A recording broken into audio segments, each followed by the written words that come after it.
तो यूक्रेन से जारी जंग के बीच रूस के राष्ट्रपति व्लादिमीर पुतिन ने एक नई टीम तैयार की है। पुतिन दावा कर रहे हैं कि इस टीम में गेमर और आईटी एक्सपर्ट हैं और इस टीम के जरिए ही पुतिन अब यूक्रेन में हमले की तैयारी कर रहे हैं। तो बड़ी खबर आपको बता दें, महायुद्ध में पुतिन की नई सेना तैयार हो रही है, जो उतरेगी। गेमर और आईटी एक्सपर्ट इस सेना में शामिल होंगे। साथ ही महायुद्ध में अब पुतिन जो है वो अपनी नई सेना उतारने जा रहे हैं, जिसमें कई प्रोफेशनल्स जो हैं वो होंगे, जिसमें चाहे गेमर्स की बात की जाए, आईटी एक्सपर्ट की बात की जाए। नई सेना मिसाइल लॉन्च की प्रभारी जो है वो बनाई जाएगी।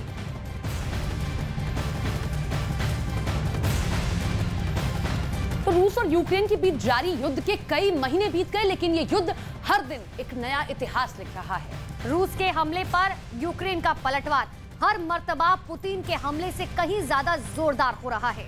कई इलाकों में तो यूक्रेन की सेना ने पुतिन की सेना को पीछे हटने पर मजबूर कर दिया है।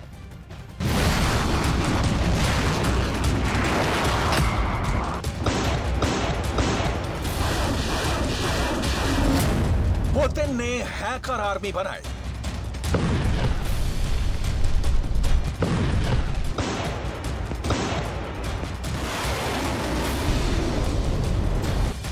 दुनिया भर से गेमर तलाश रहे पुतिन। साइबर वॉर शुरू करेगा रूस। ज़ेलेंस्की पर हाईटेक हमला।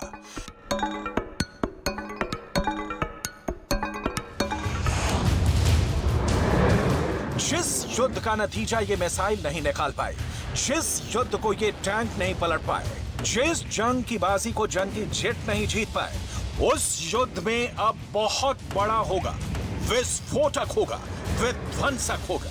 क्योंकि अब लड़ाई होगी हाईटेक, हथियार होंगे हैरत अंगेज, योद्धा होंगे अनदेखे। रूस यूक्रेन युद्ध में मिसाइलों की गूंज जिस दिन आसमान में सुनाई दी थी, उस दिन से लेकर अब तक महाशक्तिशाली रूस को मैदाने जंग में उतनी कामयाबी नहीं नजर आई जितना उन्होंने मिसाइल की गूंज सुनाने से पहले सोच कर रखा था। मिसाइल भी चली, टैंक भी गूंजे, धमाके भी सुने गए, गोलियों की तड़तड़ाहट से यूक्रेन सहमा भी, लेकिन अडिग रहा और रूस की सेना के खिलाफ जोरदार जवाबी कार्रवाई करके यूक्रेन ने रूस से अपने कई इलाके वापस हासिल भी कर लिए। यही वजह है कि जंग को हाथों से निकलता देख पुतिन ने अब यूक्रेन पर तबाही मचाने वाली अपनी मिसाइलों के प्रोग्राम के लिए गीक, गेमर्स और आईटी टेक्नीशियंस की एक फोर्स तैयार कर ली है। यानी गेमर्स और आईटी के योद्धाओं की वो खूंखार सेना जो अब कैलिब्र मिसाइल भी संभालेगी, KH-101 की कमान भी देखेगी, क्रूज मिसाइल पर भी उनकी नजर रहेगी। यानी रूस अब हथियार नहीं, दिमाग के सही इस्तेमाल से जंग को फतह करेगा। पिछले दिनों यूक्रेन की ओर से हो रहे लगातार हमलों के चलते रूसी सेना को बैकफुट पर आना पड़ा था। रूस ने इसका जवाब तबाही मचा कर दिया, यूक्रेन की जमीन को दहला कर दिया। अब पुतिन की यंग गेमर्स और टेक्नीशियन वाली सेना का मकसद यूक्रेन में मॉस्को की सेना को आगे बढ़ाना होगा। मकसद फ्रंट फुट का रहेगा और गेमर्स के साथ आईटी एक्सपर्ट नेवल हेडक्वार्टर से आर्मी हेडक्वार्टर तक मॉस्को में बैठकर अपनी रणनीति को शुद्ध नीति में बदलेंगे। यूक्रेन के मुकाबले रूस के पास लड़ाकू विमानों की संख्या काफी ज्यादा है, जिससे वो तबाही की ऐसी तस्वीर दिखा सकते हैं जिसके बारे में दुनिया में किसी ने सोचा भी नहीं होगा। लेकिन पुतिन उन्हें गंवाने का जोखिम नहीं ले रहे हैं। पुतिन का नई सेना को तैयार करना और भरोसा जताना महायुद्ध में नई नीति को जन्म दे रहा है। और फिर कहीं ऐसा तो नहीं, मैदाने जंग में खड़ी पुतिन की सेना अब प्रोफेशनल सेना नहीं है। निचले स्तर पर ऐसे अधिकारी नहीं है जिनके पास फैसले लेने का अधिकार हो, जंग के मैदान पर कोई पहल करने वाला ना हो, युद्ध की रफ्तार तेज हो पर सैनिकों का प्रदर्शन धीमा। रूस के राष्ट्रपति पुतिन क्या चाहते हैं ये समझना कभी आसान नहीं रहा। ऐसे में सोशल मीडिया पर कई खबरें भी सामने आई। खबर ये कि रूस के सैनिक हथियारों की कमी से जूझ रहे हैं, उनका मनोबल टूट रहा है, आर्थिक मोर्चे पर रूस को चोट लगी है। लेकिन पिछले दिनों की तस्वीरों ने यूक्रेन की जमीन पर तबाही की सूरत में दुनिया भर में दिखा दिया कि पुतिन ना कमजोर पड़े थे ना है। तभी तो युद्ध के बीच में उनकी नई सेना पर भरोसा एक सोची समझी रणनीति है। पुतिन को सेना और मिसाइलों से ज्यादा भरोसा अब युद्ध में उनके ग्रीक गेमर और आईटी एक्सपर्ट पर है, जो तबाही का तांडव मचाने वाले रूस को जंग के मैदान में नई ऊर्जा ही नहीं, वो तकनीक भी देंगे जिनके दम पर पुतिन यूक्रेन में फतह का झंडा गाड़ सके।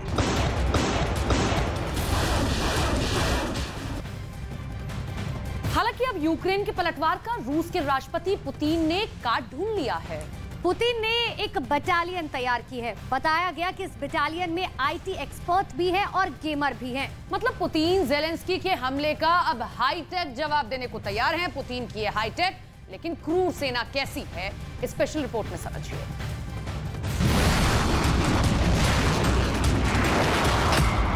बेलिंगकैट वेबसाइट की एक रिपोर्ट के मुताबिक पुतिन ने नई खूंखार सेना के सदस्यों को मिसाइल लॉन्च का प्रभारी बना दिया है, जिसमें से कई आईटी एक्सपर्ट और कई कंप्यूटर गेम के बैकग्राउंड से ताल्लुक रखते हैं।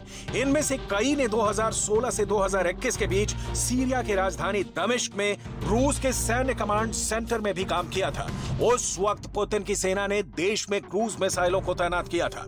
सेना से दूर दूर तक नाता नहीं रखने वाले इस टीम के 4 सदस्य ऐसे भी हैं जिनकी उम्र महज 24 साल है, लेकिन आईटी और कंप्यूटर विज्ञान में उन्हें महारत हासिल है। उनकी सैलरी एक रूसी सैनिक की तुलना में कहीं बेहतर है। रूस ने अब तक जो कीमत चुकाई है वो बहुत ज्यादा है। यूक्रेन के हक में एक और बात है, पश्चिमी देश उसे हथियार मुहैया करा रहे हैं।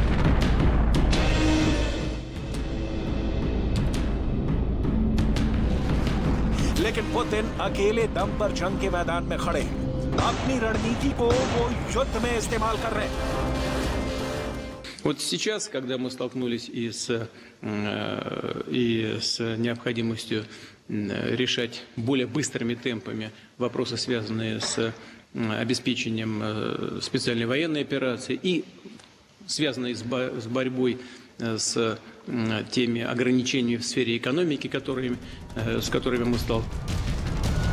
फरवरी में जंग की शुरुआत से लेकर अब तक ये वो वक्त है जब रूसी सेना कमजोर नजर आई थी। क्रूज मिसाइलों के सटीक निशाने का दावा करने वाला रूस युद्ध में कई जगह पर फेल दिखाई दिया था, और यही वजह है कि पुतिन ने अपने सबसे खूंखार कमांडो को युद्ध की बागडोर सौंप दी है।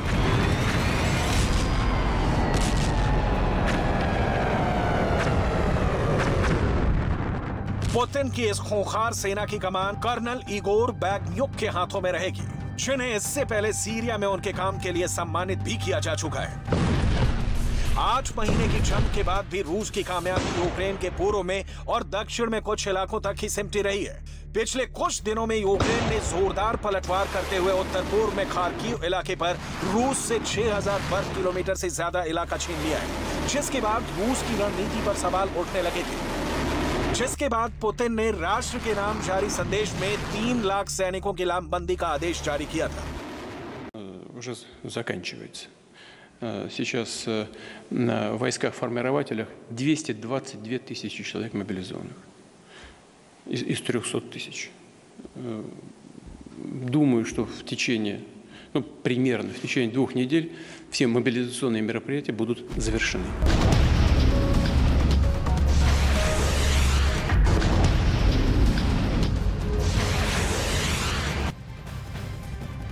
यूक्रेन में अब तक हुए साइबर हमले में रूस की आईटी आर्मी का हाथ है या नहीं, ये नहीं पता। लेकिन अब पुतिन की साइबर सेना की पहली घुसपैठ जो होगी वो बेहद खतरनाक है। मतलब है कि मिसाइलों के दम और आईटी एक्सपर्ट की नई सेना के दम पर पुतिन यूक्रेन में दबदबा कायम करना चाहते हैं।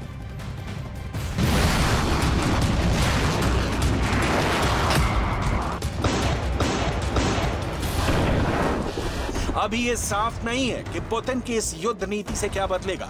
पुतिन की नई खूंखार सेना की कमांड से यूक्रेन हथियार डाल देगा या फिर सुरक्षा व्यवस्था को और खड़ा कर देगा।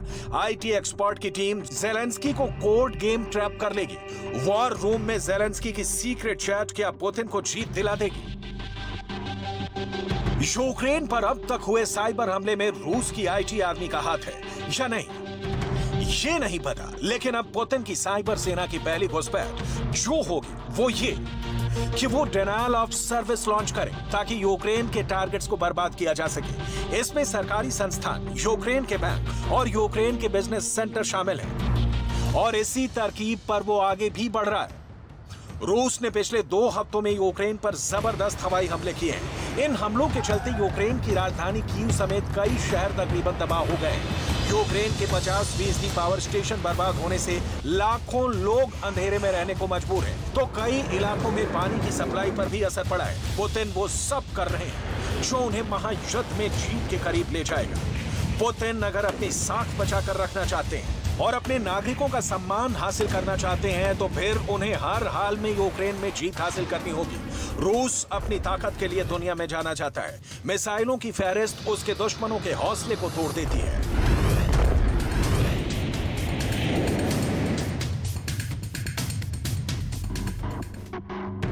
कालिब्र मिसाइल, जिसकी रेंज 1500 से 2500 किलोमीटर है, 6.20 मीटर की यह मिसाइल दुश्मन के इलाके में बारूद का बवंडर उठा देती है। KH-101 मिसाइल, हवाओं से बात करने वाली KH-101, जिसकी रेंज 2500 से 2800 किलोमीटर है, 7.45 मीटर के रॉकेट के साथ ये सामने खड़े टारगेट को जमीन में मिला देती है। सरमत, रूस की सरमत एक इंटरकॉन्टिनेंटल बैलिस्टिक मिसाइल है। ये 15,880 मील प्रति घंटे की गति से लक्ष्य को तबाह करने में सक्षम है। ये दुनिया की सबसे वजनी मिसाइलों में से एक है। ये मिसाइल अपने एक ही वार में ब्रिटेन और फ्रांस जैसे शक्तिशाली देशों को बर्बाद करने की क्षमता रखती है। किंजल, तो आसमान से जमीन में दम दिखाने के लिए रूस के पास किंजल मिसाइल है। किंजल एक हाइपरसोनिक क्रूज मिसाइल है जो 3000 किलोमीटर तक दुश्मन को टारगेट कर सकती है। किंजल आवाज की रफ्तार से 10 गुना तेजी से हमला करती है। इन मिसाइलों के दम पर और आईटी एक्सपर्ट की नई सेना के दम पर पुतिन उन इलाकों में अपना दबदबा कायम करना चाहते हैं जहां से नाटो संगठन उनके नाक के नीचे तक आ सके। पुतिन ने यूक्रेन के 4 इलाकों को रूस में शामिल करके ये संकेत दिया है कि वो रूस की सुरक्षा के लिए कोई भी कदम उठा सकते हैं। युद्ध की शुरुआत में रूस को उम्मीद थी कि वो यूक्रेन जंग को थोड़े दिनों में खत्म कर उसका वजूद मिटाकर रख देगा, लेकिन ना तो यूक्रेन हार मानता दिख रहा है और ना ही रूस पीछे हटता दिख रहा है। 90 लाख से ज्यादा लोग यूक्रेन से जान बचाकर पड़ोसी देशों में पहुंच चुके हैं। गेहूं, क्रूड ऑयल और गैस जैसी जरूरी चीजों की आपूर्ति ठप है। जंग ने दोनों ही देशों के रणनीतिक समीकरण को बदल कर रख दिया है।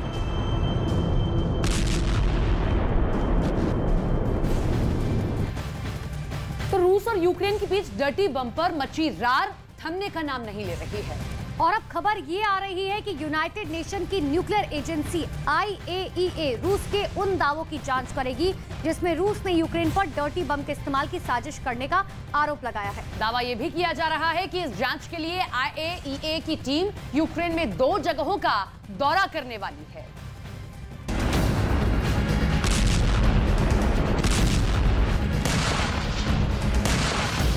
डर्टी बम पर बढ़ी तकरार।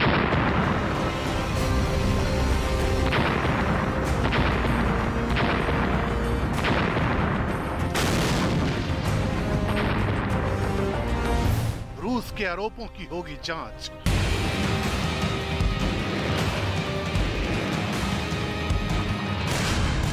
यूक्रेन का दौरा करेगी न्यूक्लियर एजेंसी।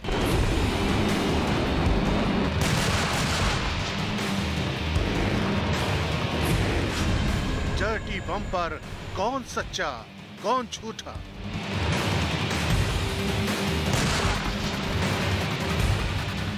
रूस और यूक्रेन के बीच चल रही जंग में अब डर्टी बम ऐसे डर की वजह बन गया है जिसकी चर्चा रोज हो रही है।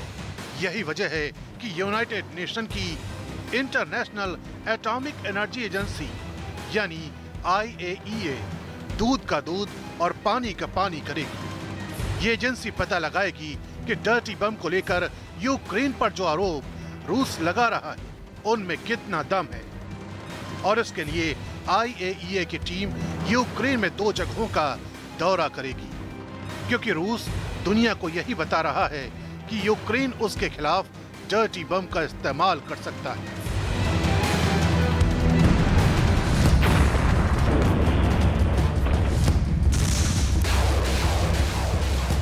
यूक्रेन की तरफ से उकसावे वाली कार्रवाई को लेकर हम चिंतित हैं, क्योंकि यूक्रेन डर्टी बम से हमला कर सकता है। हालांकि रूस के दावों को लगातार नकारा जा रहा है। अमेरिकी राजदूत ने यूनाइटेड नेशन में यूक्रेन में किसी भी तरह की मिलिट्री बायोलॉजिकल एक्टिविटी होने से इनकार किया है। इतना ही नहीं, ब्रिटेन और फ्रांस भी रूस के आरोपों को सिरे से खारिज कर चुके हैं। इन तीनों ही देशों ने अपने साझा बयान में कहा है, हम सभी रूस के निराधीन आरोपों को खारिज करते हैं कि यूक्रेन अपनी ही जमीन पर डर्टी बम का इस्तेमाल कर सकता है। बावजूद इसके अब सच से पर्दा उठाने के लिए यूनाइटेड नेशन ने इस जिम्मेदारी को अपने कंधों पर लिया है कि रूस यूक्रेन में डर्टी बम को लेकर जो दावे कर रहा है वो सही है या फिर महज एक अफवाह। दरअसल डर्टी बम ऐसे हथियार को कहा जाता है जिसे डायनामाइट जैसे परंपरागत विस्फोटकों और यूरेनियम जैसी रेडियो एक्टिव से तैयार किया जाता है। आमतौर पर इसे आतंकवादियों का हथियार माना जाता है, लेकिन अभी तक दुनिया में ऐसे बमों का इस्तेमाल नहीं किया गया है। हालांकि इनका परीक्षण जरूर किया जा चुका है। 1995 में चेचन विद्रोहियों ने मॉस्को के एक पार्क में ऐसा बम जरूर फिट किया था, लेकिन उसमें विस्फोट नहीं हो सका था। अमेरिकी think tank council on foreign relations के मुताबिक अल-कायदा और ISIS जैसे आतंकवादियों ने संभवतः डर्टी बम बना लिए, लेकिन उन्होंने भी अभी तक इसका इस्तेमाल नहीं किया। और शायद यही वजह है कि डर्टी बम को लेकर यूनाइटेड नेशन बेहद गंभीर है और इसीलिए रूस के दावों की पड़ताल होने जा रही है।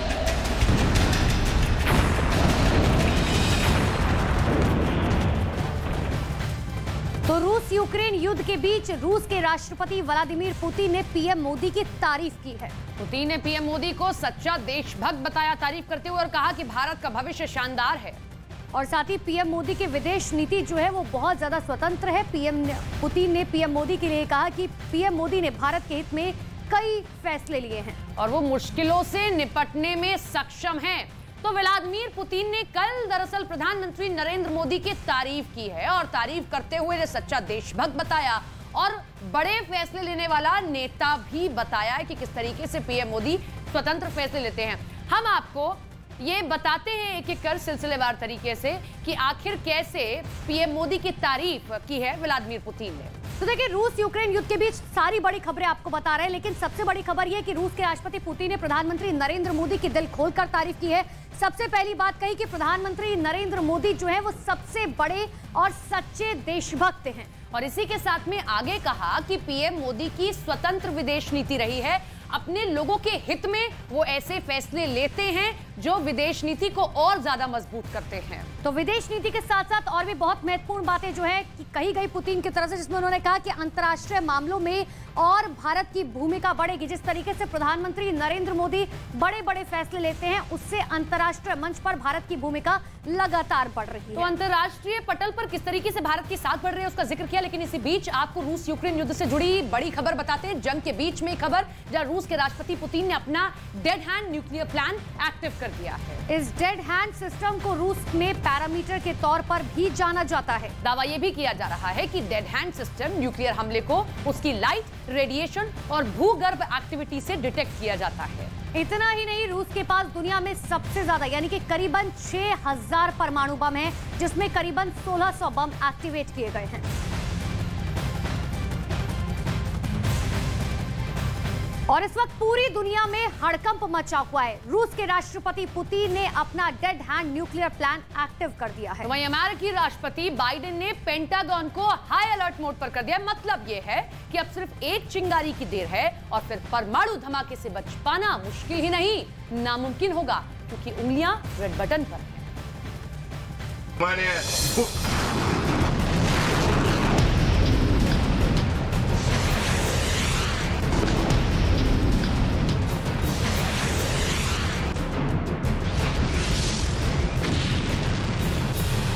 क्रेमलिन में हलचल बहुत तेज है।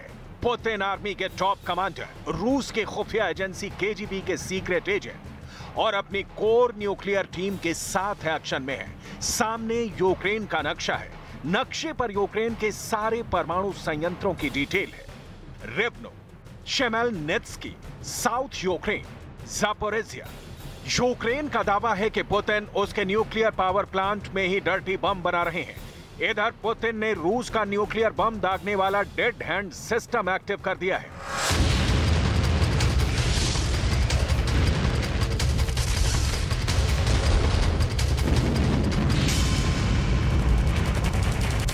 कामचटका प्रायद्वीप से पुतिन न्यूक्लियर ड्रिल देखकर लौटे हैं। और अब डेड हैंड सिस्टम सक्रिय कर दिया है।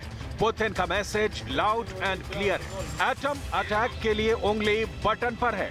डेड हैंड सिस्टम के एक्टिव होने के बाद पूरी दुनिया में हड़कंप मच गया है। डेडली डेड हैंड सिस्टम की डिटेल आपको बताएं, उससे पहले जिसके खिलाफ पुतिन ने न्यूक्लियर बम एक्टिवेट किया है उसका रिएक्शन देख लीजिए।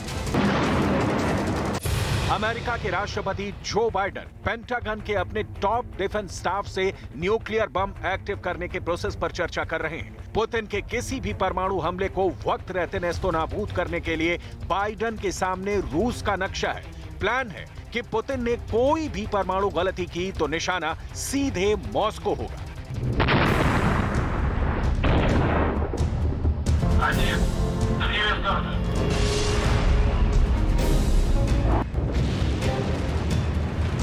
पुतिन फुल ऑन रेडी हैं, बाइडेन बिल्कुल तैयार हैं। ज़ेलेंस्की पुतिन पर इल्जाम लगा रहे हैं कि पुतिन यूक्रेन पर डर्टी बम गिरा देंगे। इस बीच चीन की भी यूक्रेन जंग में एंट्री हो गई है। शी जिनपिंग की नजर हर न्यूक्लियर एक्शन पर है। ब्रिटेन बारंबार कह रहा है कि पुतिन को रोकना होगा। Товарищ Верховный Главнокомандующий, в соответствии с планом подготовки вооруженных сил Российской Федерации под вашим руководством проводится тренировка по управлению вооруженными силами Российской Федерации, в ходе которой будут отработаны задачи нанесения массированного ядерного удара стратегическими наступательными силами в ответ на ядерный удар противника.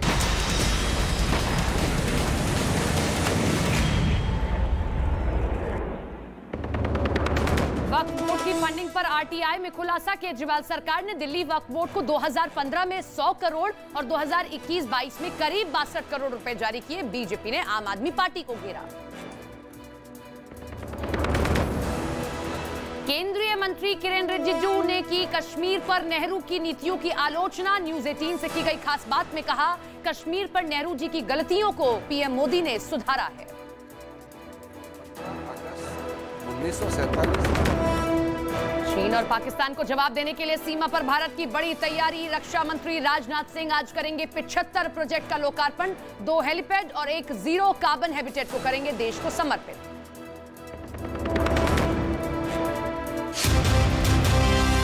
चैनल जो है आपके भरोसे पर खरा उतरने में नंबर 1 सच की राह पर चलने में, आपके लिए लड़ने में नंबर 1 आपकी आवाज बनने में। जिसके पास है एंकर की टीम नंबर 1, जो है राजनीति के खेल से लेकर खेल की कवरेज में नंबर 1। आज तक को पछाड़ अब है देश का नंबर 1 न्यूज चैनल। तो देखते रहिए न्यूज 18 इंडिया।